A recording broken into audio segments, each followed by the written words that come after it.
제 첫 직장은 건전지 회사였습니다. 굉장히 규모가 있는 회사였고, 저는 그곳에서 일하는 동안 해외 출장까지 종종 다녔는데, 특히 필리핀은 여러 번 갔다 왔었네요. 지금이야 중국산에 밀렸지만, 그때는 건전지 생산이 전도 유망한 일이었어요. 그랬기에 월급이 3달째 밀리는 동안에도 회사의 응급 상황이라는 것만 해결되면 문제 없을 줄 알았습니다. 회사가 부도가 떠날 처음에는 상황인지를 못했고 나중에는 현실을 부정하기까지 애를 썼네요. 그러나 계속 멍하게 있을 수는 없었어요. 제겐 가족이 있었으니까요. 일찍이 아버지와 친동생을 교통사고로 한꺼번에 잃은 탓인지 저는 가족이란 울타리에 대해 유독 애착을 가졌습니다. 모든 걸 해드려도 부족한 어머니, 저같이 부족한 놈을 받아준 소중한 아내, 그리고 2번의 유산 끝에 얻은 귀한 아들은 이 세상을 다 준다고 해도 바꿀 수 없는 존재들이었죠. 회사의 부도, 그리고 날아가 버린 3달치 월급이라는 절망적인 상황 속에서 가족이 머리를 맞대었습니다. 멀리 내다보자는 생각을 갖고 함께 장사를 해보기로 했어요. 해물탕 가게를 인수해서 싹 공사를 하고서는 고깃집을 차렸습니다. 포부 넘치게 시작했지만 장사란 것이 예상과는 다르게 흘러갔죠. 몇 달 동안은 그럴듯하게 운영이 됐는데 마진이 적어 정작 수중에 떨어지는 돈은 없었습니다. 이렇게 되면 장사하는 의미가 없다는 판단이 들어서 가격을 올려 좋은 품질을 제공한다는 전략으로 가게 되었죠. 그런데 하늘도 무심하시지. 왜 하필 저희 가게 근처였을까요? 무한리필 고깃집이 생겨버린 겁니다. 가격도 저렴한 데다가 당시에 육류와 어류를 함께 즐기는 그 집의 구성은 꽤나 파격적이었습니다. 저희 가족의 사기는 점차 떨어졌지만 그래도 장기적으로 봐야 한다며 더욱 장사에 열심히 임했습니다. 그런데 그게 화근이 됐던지 어머니가 주방에서 쓰러지는 일이 생겼어요. 깜짝 놀라서 아내가 어머니를 주방 밖으로 모시고 나왔는데 저희가 보기엔 그래도 의식이 있으셨고 때문에 잠시 현기증을 일으키신 건가 싶었습니다. 그런데 홀에서 식사를 하고 계시던 손님 한 분이 저희 쪽을 물끄러미 보더니 이런 말씀을 하시는 거예요. 여사님 증세가 이상해 보이는데 곧바로 병원 좀 가보세요. 대뜸 큰 소리로 그러시는 것에 불안해진 제가 어머니를 모시고 가게 근처 의원으로 갔습니다. 막 점심시간 휴식 직전이라 환자가 없어서 바로 진료를 받으러 들어갔는데 당장 큰 병원에 가라는 말을 들었습니다. 저는 순간 소름이 돋아서 그 길로 급하게 대학병원으로 향했습니다. 어머니께서는 병원 앞에 딱 차를 세우자마자 의식을 잃으셨어요. 그때 저는 시동을 껐는지 안 껐는지 그런 걸 따질 겨를도 없이 무작정 조수석에서 축 늘어진 어머니를 끌어내서 안아들고 응급실로 달려갔습니다. 저희를 보고서는 의료진들이 막 다가오는데 상황 자체가 안 믿기니까 차라리 꿈처럼 느껴지더라고요. 혈관이 거의 다 막혀있는 상태였고 조금만 더 늦었어도 큰일 날 뻔했다고 했습니다. 선뜻 의사의 말을 이해하지 못했죠. 예? 큰일 날 뻔했다니 그게 무슨 말씀이시죠? 30분만 늦게 오셨어도 어머님께선 돌아가셨을 겁니다. 그 얘기를 듣자마자 다리에 힘이 풀려 병원 바닥에 주저앉았던 기억이 납니다. 뇌졸중이라는 거예요. 그 전에 들어는 봤어도 주변에서 경우를 본 적은 없었어요. 그래서 더욱 후유증이 낯설고 무서웠던 것 같습니다. 간발의 차로 목숨을 건지신 어머니는 금세 의식을 차렸지만 몇 달간은 저와 대화도 못하실 정도로 말씀을 어눌하게 하셨습니다. 가게는 계약 만료를 한 달 앞두고 건물주로부터 나가달란 통보를 받게 되었어요. 분명 몇 주 전만 해도 오래오래 있어달라고 말했었건만 간사하게 입장을 바꾼 건물주 때문에 권리금 한 푼 못 건져보고 보증금만 달랑 돌려받은 채 쫓겨났습니다. 수천만 원에 이르는 초기 비용은 보증금으로 메울 수 없는 금액이었습니다. 장사 준비 기간까지 합쳐서 근 3년이 허상으로 날아가게 되었습니다. 회사의 부도부터 창업 실패까지 빚의 연속이었죠. 원체 허약한 몸을 이끌면서 함께 노력해줬던 아내에게도 뭐라 말할 수 없을 만큼 미안했습니다. 최악의 상황이었지만 절망하고 있을 수만은 없었어요. 저희에겐 눈에 넣어도 아프지 않을 어린 아들이 있었기에 다시 나가야 했습니다. 작아진 신세에 맞춰 시내에서 떨어진 동네로 이사를 가게 되었던 그때 제 나이 딱 40이었어요. 일반 사무직으로 들어갈 수 있을 리가 만무했죠. 지방이라서 당시 일자리가 풍부하지도 않았어요. 저는 한 막걸리 회사로 들어가게 되었는데 도시 외곽에 큰 부지에 있는 곳이라 이사간 집과 가까워서 알아본 것이 계기였죠. 지역 특색을 입힌 막걸리는 그 동네에서 모르는 사람이 없는 특산품 비슷한 것이었습니다. 저는 생산 라인에서 일하게 되었는데 사실상 공장이었습니다. 입사 직후에는 무조건 3교대 의무라는 조항이 힘들었으나 어떻게든 적응해 나갔죠. 새로운 출발을 위해서는 이 정도의 시련은 있는 법이라면서 말이죠. 그러나 그 회사의 사장을 보면서부터 격이 다른 힘듦을 느끼게 되었습니다. 사장은 생산 파트에 지독히도 간섭을 해댔어요. 어떤 시정을 지시하면 그것에 그치지 않고 꼭 몇 번에 걸쳐 시정 보고를 따로 하게 시켰죠. 이게 얼마나 사람 피말리는 과정이었는지 모릅니다. 그런데 이것만이었다면 저는 참고 견디는 것을 그렇게 어려워하진 않았을 겁니다. 불행하게도 어떤 계기가 생기고 말았는데 회사 뒤편에서 키우던 큰 개 때문이었어요. 사무실 과장이라는 놈이 오다 가다 하면서 자꾸 그 개를 발로 차곤 했습니다. 죄 없는 개가 짧은 목줄에 묶여서 발길질을 당하는 것이 불쌍하기도 하고 그 행위가 영 못마땅했어요. 언제 한 번은 평소보다 세게 찼는지 개가 맞자마자 깽 소리를 내며 오줌을 지린 게 보였습니다. 그래서 제가 놀래서 보고는 인내심을 저버리고 과장한테 한마디를 하고 말았어요. 그 적당히 좀 하십시다. 말 못하는 짐승도 아픈 거 다 알고 다 느낍니다. 그랬더니 저보고 개 주인이라도 되냐며 비꼬는 겁니다. 그 말에 저는 상대할 가치도 못 느껴서 그냥 무시했죠. 그런데 그 이후로 희한하게 자꾸 제가 잔업에 걸렸습니다. 그곳에선 잔업이 수당으로 이어지는 게 아니라 그냥 돌아가면서 의무적으로 한 번씩 하는 것이었어요. 보통 3주에 한 번꼴로 왔다면 저는 한 주에 한 번이었습니다. 그러니 부당하고도 이상했죠. 곧 이유를 알게 되었는데 사무실 과장이 바로 사장의 친조카였던 겁니다. 과장이 아무리 악마짓을 해도 아무도 제재하거나 뒷말조차 안 하는 이유가 있었던 거죠. 치졸한 보복에 너무 괴로웠어요. 저를 지켜본 아내가 힘들면 언제든 일을 그만두라고 말을 해줬습니다. 본인도 허약한 몸으로 편찮으신 어머니를 돌보며 혼자 아들을 챙기는 것이 힘들었을 텐데요. 아내의 말만으로도 고마웠고 아들 운동회 날에 10,000원 용돈을 줄 수 있는 것이 다행이라 생각했습니다. 하지만 그것조차 오만이었나 봅니다. 거의 모든 근무자들이 눈치챌 만큼 저는 부당한 환경 속에서 일을 하고 있었지만 그래도 견디고 있었는데요. 어느 날 생산 파트 쪽에 설치되어 있는 자판기를 고장냈다는 누명을 쓰게 되었습니다. 저는 늦은 식사 후 믹스커피 한 잔을 뽑아 마신 게 전부였어요. 그런데 사장은 제가 사용한 직후부터 작동이 안 된다며 역설을 냈습니다. 이거 이 기훈 씨가 망가뜨린 거 아니냐 이 말이야. 이거 자판기 대리점에서 빌려다 쓰는 건데 이거 어쩔 거야? 어떻게 물어낼 거야? 모두가 다 쳐다보는 앞에서 사대질을 당하는 동안 제 얼굴에는 열이 올랐습니다. 그러다가 수리비를 월급에서 까겠다는 사장의 말에 눈이 돌아갔어요. 제가 고장낸 것도 결코 아니지만 만에 하나 그렇다 해도 어떻게 그걸 물어준단 말입니까? 어이가 없었습니다. 요즘 표현으로 사장이 하는 짓은 그저 갑질에 지나지 않았죠. 해도 너무하시는 거 아닙니까? 제가 왜 책임져야 하는지 모르겠습니다. 사장님께서 합리적인 이유로 이러신다는 생각도 안 듭니다. 그럼 내가 괜히 이런다는 건가? 사람 우습게 만드는 것도 아니고 꼬우면 그만두시든가 안 나오면 될 거 아니야. 사장은 저보고 자리를 비우라고 했습니다. 반발할까 하다가 그만뒀어요. 그래, 여기까지인가 보다 싶었거든요. 뻔뻔하기 짝이 없는 사장과 무능력하고 뒷말이나 매일 퍼나르는 과장을 더 이상 보지 않아도 된다는 것이 미안이기도 했죠. 그런 저에게 하늘은 또다시 무심했습니다. 어찌 순서가 그리 되었을까요?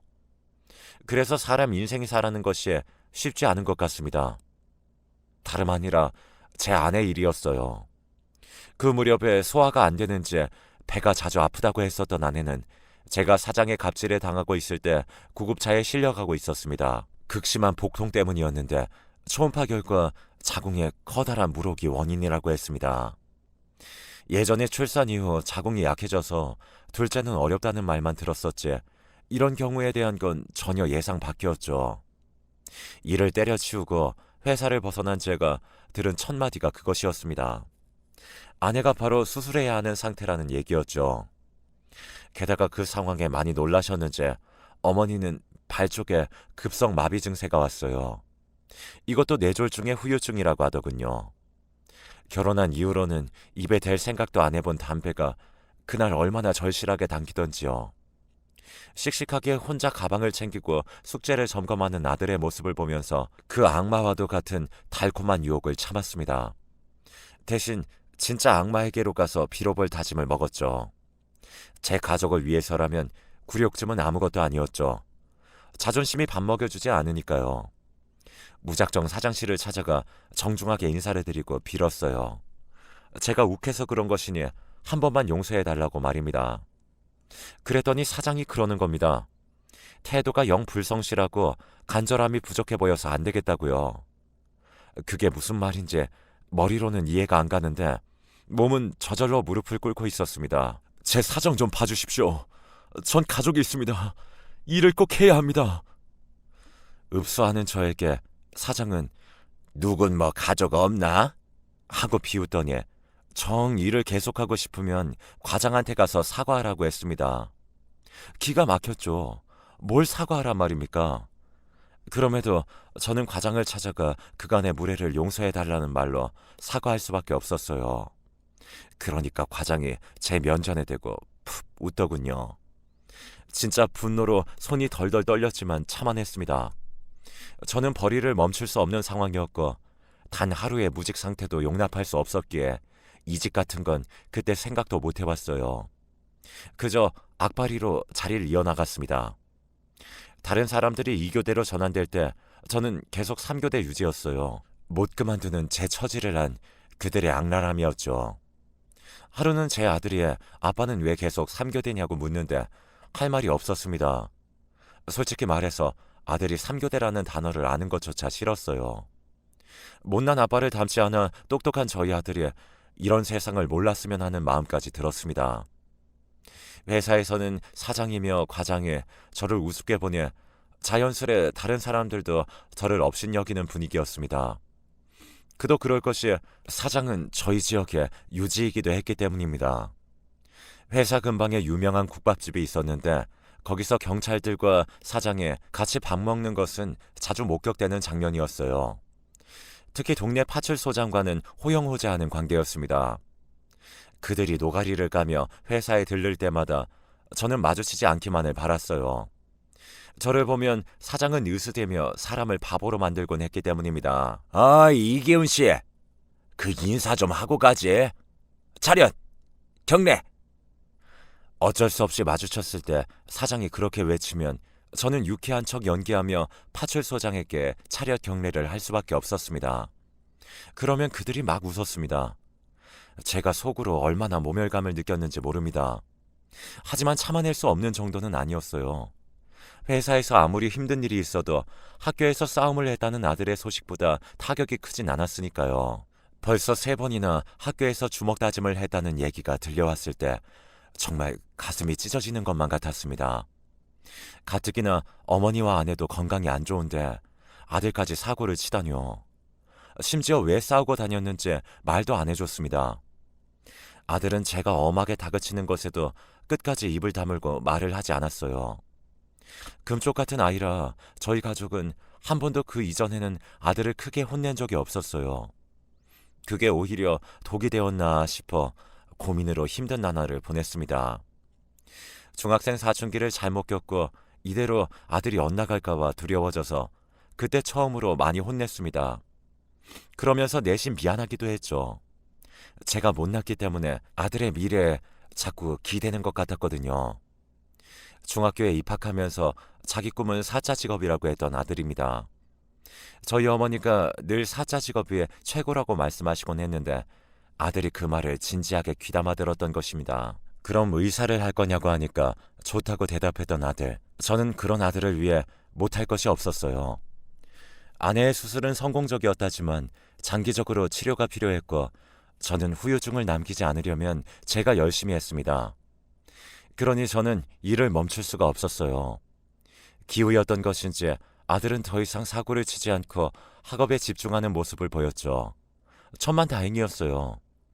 저는 힘든 회사 생활로 결국 스트레스성 위험을 얻게 된 상황에서도 돈은 계속 벌었습니다. 너무 지독한 그 환경을 몇 년 더 버텼지만 저는 타의로 회사를 그만뒀어요.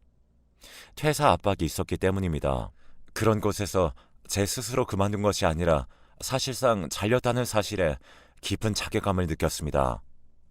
받아야 할 수당은 누락된 채 퇴직금만 받았습니다.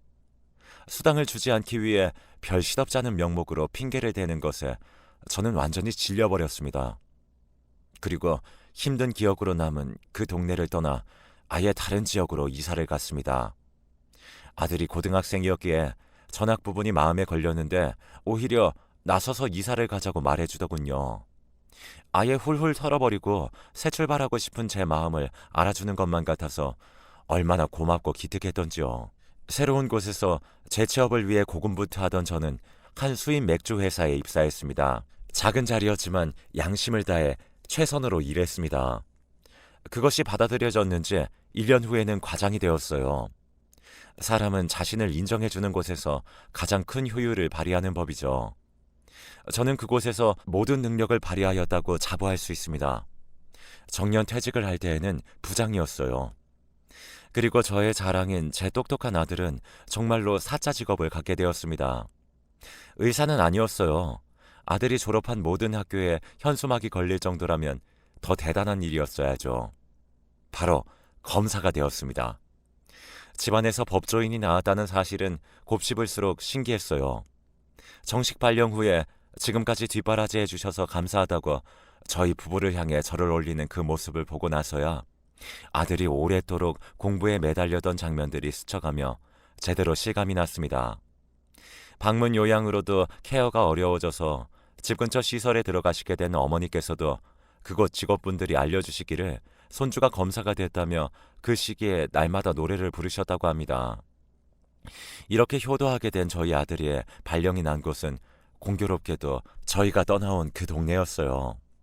그리고 시간이 흘렀을 때 저는 상상하지 못한 이야기를 전해 듣게 되었죠. 퇴직 후에도 연락을 이어오던 맥주 회사의 후임 팀장과 통화하던 와중이었습니다.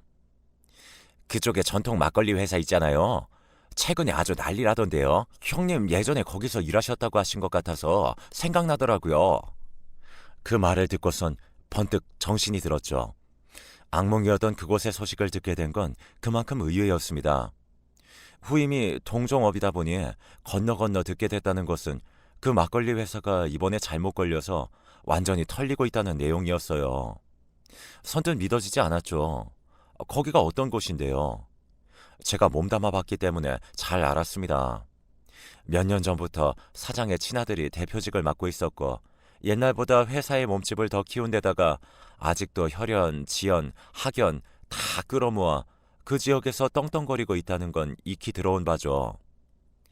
난리가 나 봤자야. 거긴 경찰도 못 건드려. 내가 알아. 아마 경찰도 꼼짝 못할 거예요. 찍소리도 못한다나 그런가 봐요. 대체 뭔 소리야 그게. 제가 뭐 듣기로는 검사가 직접 나서는 바람에 거기서 못 빠져나갈 거라는 것 같았어요. 뭔가 이상했습니다. 검사가 나서다뇨. 설마 싶은 생각이 먼저 들었습니다. 아닐 거라고 여기면서도 그 막걸리 회사의 소식에 촉각을 곤두세웠어요. 제 기억 속에 그곳은 거대하고도 거대했기 때문에 큰 위기에 처한 그림과는 매치가 안 됐습니다. 그런데 얼마 후 다시 접하게 된 소식에 정말 놀라웠습니다. 세금 탈루와 공금 횡령으로 회사가 조사를 받게 되자 그 사실에 충격받은 대표의 아버지가 뇌졸중으로 쓰러졌다는 겁니다.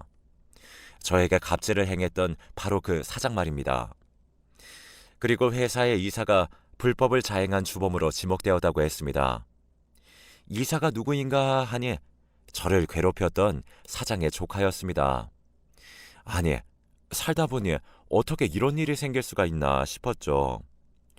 아들과 모처럼 둘만의 자리를 가지게 되었을 때 자연스럽게 제 머릿속은 그 일로 가득 차 있었어요. 고깃집에서 아들이 막걸리를 주문하길래 제가 손사래를 쳤습니다. 저는 그 막걸리 회사 이후로는 막걸리 자체에 치를 떨게 되어서 절대 마시지 않거든요. 알아요. 그런데 오늘은 한잔 하세요. 아들의 대답이 묘했습니다. 서로 말없이 한참 고기만 구워 먹다가 제가 먼저 얘기를 꺼냈어요. 혹시 그거 네가 한 거야? 네, 맞아요. 왜 그렇게 했어? 질문에 주어도 없었건만 아들은 시인했습니다. 그리고 이유를 묻자 대답이 없었죠. 제 앞에다가 구운 고기를 놓아주는 아들의 모습은 아주 늠름해 보였습니다. 건장하게 다 큰 모습을 보며 희한하게 옛날 그때가 떠올랐어요. 학교에서 한창 싸우고 다니더니 그 이유는 끝끝내 말해주지 않았던 아들의 중학 시절이 말이에요. 제가 지금까지 가장 친하게 지내는 친구가 김건창이에요. 아버지도 걔 몇 번 봐서 아시죠? 제 중학교 동창이요. 건창이랑 친해진 계기가 제가 걔를 때렸었거든요. 그런데 그 애가 나중에 저한테 와서 미안하다고 그러더라고요. 그 후로 완전 친해졌죠. 아들이 불쑥 중학교 때 얘기를 하는 바람에 속내라도 보인 것 같아 뜨끔했는데 내용이 영 이상했습니다. 당시 아들은 여럿을 때리고 다녔고 자기한테 맞은 놈 중에서 자기한테 사과하러 온 놈은 건창이 하나라고 했습니다. 네가 때렸는데 사과를 왜 받아? 그래, 너 어디 말해봐라. 애들은 왜 그렇게 패고 다녔어? 아니, 걔네가 아버지를 걸고 넘어졌어요. 뭐라고? 아버지를 놀리고 욕하는 게 싫었거든요. 그래서 그랬어요. 생각지도 못한 내막에 저는 충격을 받았다가 아들이 이어서 하는 말에 가슴이 미어졌습니다. 저 사실 그때 알았어요. 아버지가 옛날에 거기 사장한테 무릎 꿇고 비시던 거요. 그 순간의 감정은 차마 글로 표현할 수가 없습니다. 어린 아들에게 그런 모습을 보였다는 걸 20년 만에 알게 되었습니다. 동네에서 큰 영향력을 발휘했던 회사였기에 아무래도 오가는 이도 많았고 말이 퍼지기도 쉬웠던 모양입니다. 그리고 아들이 다녔던 중학교에 재학 중인 자식을 둔 게 회사에서 저 하나뿐이었을 리는 없으니까요. 그때 아버지가 어떤 대우, 아니 어떤 취급을 받으시면서 일하는지 알게 됐어요. 인간의 존엄성까지 짓밟는 그 사장의 저급한 성정을 보고선 반드시 되갚아주겠다고 마음을 먹었던 거예요. 할 말을 잃은 저를 보며 아들은 씩 웃어주었습니다. 공부하면서 힘들 때마다 남자라면 결심을 끝까지 지켜야 한다는 생각으로 버텼다고 하면서요. 아버지의 복수만 해낼 수 있다면 이까지 시련 아무것도 아니라고 여겼다는 말에 저는 결국 눈물이 고이고 말았습니다. 아들에게 이런 모습을 보이고 싶지 않았건만 불가항력이었죠. 저 때문에 아들이 걸어온 길이 녹록지 않았던 것 같아 서글픈 기분도 들었습니다. 부모의 마음이란 어쩔 수 없나 봅니다. 세상 사람들 전부가 저에게 손가락질하여도 그 사람들 전부에게 무릎을 꿇는다고 해도 그것이 가족을 위한 거라면 전 괜찮을 겁니다. 하지만 제 아들의 인생에 제가 오점이 되는 것은 아프고도 무섭고도 아주 두려운 일이었습니다. 저는 있잖아요.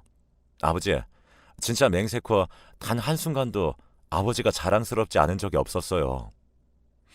그래서 제 아들이 하는 말에 눈물을 흘리고 말았나 봅니다. 그 어떤 말보다 감격스러웠고 모든 보상을 받은 것 같았어요. 제가 눈물을 훔치는 동안 그것을 못 본 척 해준 아들이 통쾌한 일이 또 있었다며 얘기를 하나 해줬어요. 이틀 전에 아들이 퇴근하는데 누가 입구 근처에서 기다리고 있더랍니다.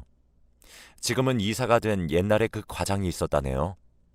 제 아들에게 대접하고 싶다면서 자리를 마련했다고 꼬신 데다가 안 통하자 갑자기 무릎을 꿇었다는 겁니다. 제발 한 번만 살려달라며 싹싹 빌어다네요. 아들이 떼어내기도 전에 관리인들이 와서 제압했다고 합니다. 아들은 그들에게 최대의 응징을 하며 회사 근로자들에게는 피해가 최소화될 수 있는 방안으로 갈 것이라고 했습니다.